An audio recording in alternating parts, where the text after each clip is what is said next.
Tem gente que vai passar a vida inteira correndo atrás do dinheiro, sem nunca alcançá-lo. Trabalha, se esforça, se sacrifica e mesmo assim continua quebrado. Foi exatamente assim comigo. Por anos, vivi preso num ciclo de escassez que parecia interminável. Achava que era o meu destino, que era vontade de Deus viver assim, sempre no limite. Mas tudo mudou no dia em que eu enxerguei o que ninguém me ensinou.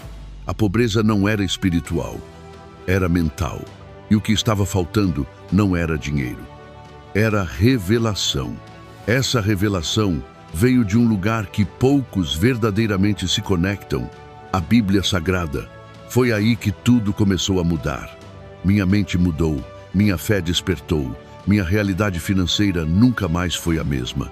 E é por isso que eu estou aqui hoje, para te mostrar o que eu descobri, sem enrolação, sem fórmulas mágicas, com verdade, com fé e com poder. Fica comigo até o fim, porque se você aplicar o que vai ouvir aqui, você também pode dizer: nunca mais fiquei sem dinheiro. O povo de Israel saiu do Egito, mas levou 40 anos para entrar na terra prometida.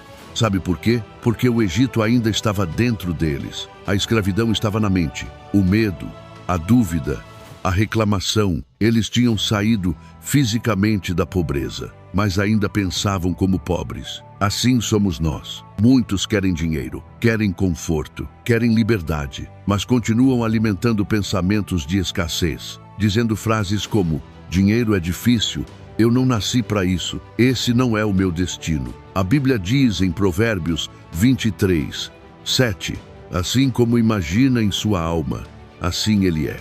E Napoleon Hill confirma: tudo o que a mente pode conceber e acreditar, ela pode alcançar. Você está entendendo? O que te impede não é o salário, não é o governo, é o padrão mental que você alimenta todos os dias. Hoje, muita gente vive exatamente como aquele povo no deserto. Saíram do Egito, mas o Egito ainda vive dentro delas. Não estão mais passando fome, mas vivem com medo de faltar. Recebem o salário, mas antes da metade do mês já acabou. Trabalham duro, mas não conseguem prosperar. E o pior, acham que isso é normal, que a vida é assim mesmo, que sempre foi difícil para a família inteira e vai continuar sendo. Mas deixa eu te dizer algo com todo amor e verdade. Isso não é normal. Isso é um ciclo de escravidão mental. A mente está presa, presa em dívidas, presa em boletos, presa em frases que viraram maldição disfarçada. Eu ganho pouco demais. Quem nasceu pobre morre pobre. Rico não entra no céu. Não dá para viver nesse país. Esse é o meu destino, só que não é. A Bíblia diz que o justo viverá pela fé, não pelo medo. E também diz: não vos conformeis com este mundo, mas transformai-vos pela renovação da vossa mente. Romanos 12, 2. Ou seja, o mundo quer que você aceite o caos, aceite os juros altos, aceite o aluguel impagável, aceite a comida cara, o salário baixo, a ansiedade constante, mas Deus diz: renove sua mente, quebre esse ciclo, alinhe seu pensamento com a fé. Napoleon Hill chamaria isso de reprogramar sua mente. E não é papo de coach, é uma realidade espiritual. Porque enquanto você continuar dizendo que dinheiro é problema, ele vai continuar te faltando. Enquanto você acreditar que nunca vai sair das dívidas, elas vão te consumir. Enquanto você repetir que não nasceu para ter uma vida próspera, sua alma vai obedecer essa crença. A mente acredita, o corpo responde, a vida confirma. Mas olha ao redor. Quantas pessoas você conhece que ganham o mesmo que você, ou até menos, e estão prosperando? Elas não têm um segredo financeiro, elas têm um segredo mental e espiritual. Elas entenderam o princípio, elas pararam de reclamar, pararam de se vitimizar e começaram a declarar, a planejar, a caminhar com fé e direção. Você também pode fazer isso, mas primeiro precisa decidir quebrar o ciclo. Precisa decidir que nunca mais vai aceitar viver sem dinheiro. Isso não é ganância, é consciência. Deus não te criou para sobreviver, te criou para governar, para administrar com sabedoria, para ser luz no meio do caos, para ajudar quem precisa e não para viver pedindo ajuda. Mas como alguém vai ajudar se nem consegue respirar? Se vive apertado, devendo no cartão, sofrendo calado, essa não é a vida que Deus quer para você. E Napoleão Hill deixa isso claro. As riquezas começam com um estado de espírito. Não é o dinheiro que muda a sua mente, é a sua mente que muda o seu dinheiro. E se você não mudar isso aqui dentro, não importa quanto entre, vai sempre escorrer pelos dedos. Quantas vezes você já disse, esse mês eu vou me organizar, dessa vez vai sobrar? E no final, sobra só o cansaço e a culpa. Isso acontece porque você está tentando mudar o externo, sem transformar o interno. Você corta gasto, tenta economizar, mas continua com as mesmas crenças, mesmas palavras, mesmas atitudes. E a vida não responde à economia. A vida responde à identidade. Você precisa se ver diferente, precisa se enxergar como alguém digno de prosperar, como alguém capaz, alinhado com o céu, com a palavra, com a ação certa. Quer ver como isso é sério? Tem gente hoje ganhando 3 mil e prosperando. E tem gente ganhando 10 mil e vivendo no limite. A diferença não é o salário, é o que se acredita, é como se age, é o quanto se está disposto a mudar a rota. A maioria das pessoas hoje vive em modo sobrevivência. Não tem tempo para respirar, nem para pensar. Só corre, trabalha, se desgasta, dorme mal, acorda cansado. E quanto mais faz, menos vê resultado. Porque falta direção, falta mentalidade, falta espírito firme, falta o que o povo no deserto não tinha, visão de futuro. Eles só sabiam olhar para o passado. A gente comia no Egito, tinha cama no Egito, vamos morrer aqui no deserto, mas Deus queria levá-los para uma terra que manava leite e mel, para abundância, para liberdade, para propósito. A pergunta é, você vai continuar preso no deserto ou vai mudar sua mente para entrar na promessa? O dia em que eu disse, basta, foi num dia comum, sem dinheiro, sem paz, sem perspectiva, uma conta atrasada, um boleto que eu não conseguia pagar. Foi ali que eu caí de joelhos e pela primeira vez falei com fé, Deus, eu não aceito mais viver assim. E sabe o que eu ouvi no meu coração? Filho, você não nasceu para mendigar o pão. Você nasceu para manifestar o reino. E no reino não há escassez. Há abundância. Foi naquele dia que comecei a estudar, a aprender, a renovar minha mente. Hill escreveu, a fé é o elemento químico que, quando misturado ao pensamento, começa imediatamente a traduzir-se em ação espiritual. Parece algo místico, mas não é.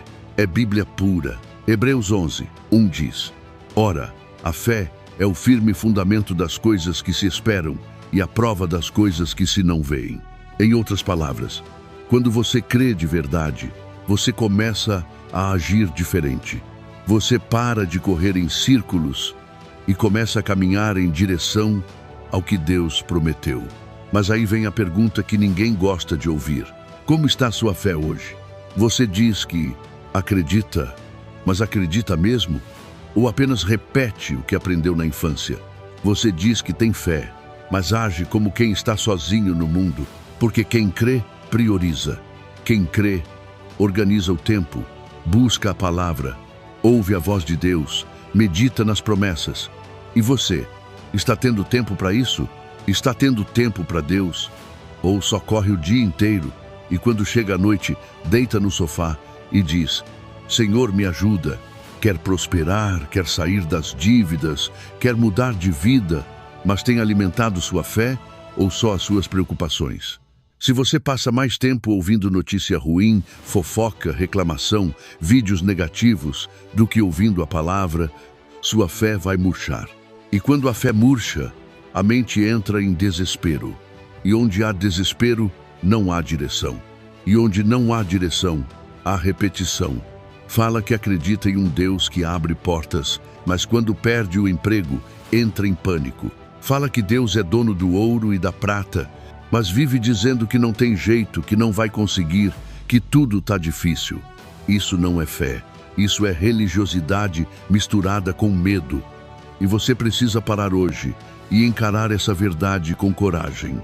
Quantas vezes, só neste mês, Você meditou em uma promessa bíblica. Quantas vezes você parou tudo e falou: Deus, me mostra o que o Senhor quer de mim nesse momento? Você tem buscado direção? Ou só está tentando sobreviver, esperando que um milagre caia do céu? Deixa eu te dizer uma coisa que Hill entendeu e que a Bíblia confirma. A fé que não gera ação é só ilusão, porque fé de verdade te tira da cama, te faz levantar a cabeça, te faz mudar o jeito de falar, te faz parar de reclamar e começar a declarar. Você crê mesmo que Deus tem uma terra prometida para você? Então por que continua parado? Porque ainda vive como se o deserto fosse eterno. Você diz que quer ver portas abertas, mas tem se preparado para passar por elas. Você quer uma vida abençoada, mas o que tem plantado hoje, espiritualmente e mentalmente, para colher amanhã? Você diz que acredita no poder de Deus, mas se sua conta bancária está negativa, já começa a duvidar de tudo. Essa é a raiz do problema. Não é falta de dinheiro, é falta de fé alimentada, é falta de mente renovada, é falta de alinhamento com o céu. E não basta só orar, não basta só ouvir um vídeo como esse e dizer amém. Precisa viver diferente, pensar diferente, reagir diferente. Você tem tempo para reclamar, mas tem tempo para orar de verdade? Você tem tempo para redes sociais, para séries, para falar da vida dos outros, mas tem tirado 10 minutos por dia para se alinhar com Deus e com seu propósito? Napoleon Hill identificou 3 forças destrutivas que afastam o dinheiro da sua vida. 1. Medo, o maior de todos. Medo de fracassar, medo de tentar algo novo, medo de ser rejeitado. 2. Dúvida, que paralisa a mente e trava decisões. 3. Procrastinação, o ladrão de sonhos. Não realiza o que sabe que tem que ser feito. Durante 21 dias, eu me comprometi com uma declaração. Sou abençoado por Deus. Minha mente é próspera e o dinheiro chega a mim como recompensa pelo meu valor e serviço. Repeti isso toda manhã, com fé, com convicção, com poder. E sabe o que aconteceu? Portas começaram a se abrir, ideias surgiram, pessoas certas apareceram. Não foi mágica, foi fé aplicada com disciplina. Você já percebeu que as pessoas mais ricas do mundo são aquelas que servem mais gente? Elas resolvem problemas, elas entregam valor, elas abençoam multidões. E é por isso que elas prosperam, porque riqueza é consequência de impacto. Deus não recompensa quem se esconde, mas quem se posiciona para servir. Jesus disse: quem quiser ser o maior, que seja o servo de todos. Mateus 23, 11. Napoleon Hill completa: a maneira mais certa de alcançar o sucesso é ajudar os outros a alcançarem o deles. Você quer prosperar? Então pare de pensar só em sobreviver e comece a pensar em como pode servir. A quem você pode ajudar? Que problema você pode resolver? O que Deus colocou em você que pode abençoar alguém hoje? Porque quando você serve com excelência, o céu libera a abundância. Quanto mais valor você gera, mais dinheiro atrai. Quem é rico não é quem tem muito dinheiro, é quem pensa com liberdade, quem se recusa a ser vítima, quem age com fé, mesmo em meio à crise. Jesus multiplicou pães no deserto. Hill construiu riqueza na Grande Depressão. E você pode prosperar mesmo hoje. Você pode estar dizendo: mas eu sou pobre, como vou ajudar alguém? Nem dinheiro tenho para mim, quanto mais para os outros. Mas entenda uma coisa muito importante: a generosidade não começa com o bolso, começa com o coração. Você pode estar sem dinheiro, mas nunca está sem algo para dar. E quem planta com o que tem, colhe muito além do que imagina. Veja essas atitudes práticas que qualquer pessoa pode fazer mesmo sem ter muito e que abrem portas espirituais e naturais de abundância. Ore pelos outros com sinceridade. A Bíblia diz: orai uns pelos outros para que sareis. Tiago 5, 16. Quando você intercede por outros, Deus cuida de você. Dê com o que você tem. Deus não espera que você dê o que não tem. mas espera que você compartilhe o que tem mesmo que pareça pouco. Lembra da viúva de Sarepta? Ela só tinha um punhado de farinha e um pouco de azeite, mas mesmo assim ela abençoou o profeta Elias. E o que aconteceu? O milagre da multiplicação se manifestou. Trabalhe com excelência, mesmo ganhando pouco. Chegue no horário, faça o seu melhor, sirva bem, trate todos com educação. Napoleon Hill dizia: a pessoa que faz mais do que aquilo pelo qual é paga, logo será paga mais do que faz. Isso é Bíblia também. Tudo o que fizerem, façam de todo o coração, como para o Senhor. Colossenses 3, 23. Perdoe alguém e liberte a si mesmo. A falta de perdão é uma das maiores prisões invisíveis que bloqueiam a prosperidade. Fale palavras de vida dentro de casa. Tem gente que abençoa todo mundo na rua, mas amaldiçoa sua própria família com palavras duras. A palavra tem poder, e quem semeia a palavra de bênção, colhe a atmosfera de milagre. Pratique a gratidão diária. A gratidão é uma chave espiritual que abre portas no céu e atrai abundância na terra. Busque sabedoria constantemente. Sabedoria é capital invisível. Quem investe nela hoje, colhe oportunidades amanhã. Agora, feche os olhos por um segundo. Respire fundo e declare comigo, com fé: eu sou filho de Deus. A escassez não faz parte da minha identidade. A riqueza me serve. O dinheiro chega a mim em paz, com propósito e para a glória de Deus. Nunca mais ficarei sem dinheiro. Agora é com você. Durante os próximos 7 dias, faça isso. 1. Declare todas as manhãs: sou próspero, sou grato, sou canal de bênçãos. 2. Visualize a vida que quer viver: casa, saúde, paz, liberdade. 3. Sirva alguém com valor real. Seja útil, ofereça algo, abençoe. 4. E principalmente, ore com fé e gratidão. Não peça como mendigo, ore como filho do rei. Se essa mensagem tocou o seu coração, escreva aqui nos comentários: nunca mais ficarei sem dinheiro. E compartilhe esse vídeo com alguém que está no limite, alguém que precisa ouvir essa verdade. Porque você nasceu para viver o melhor de Deus. Se você chegou até aqui, o meu mais sincero obrigado e até o próximo vídeo.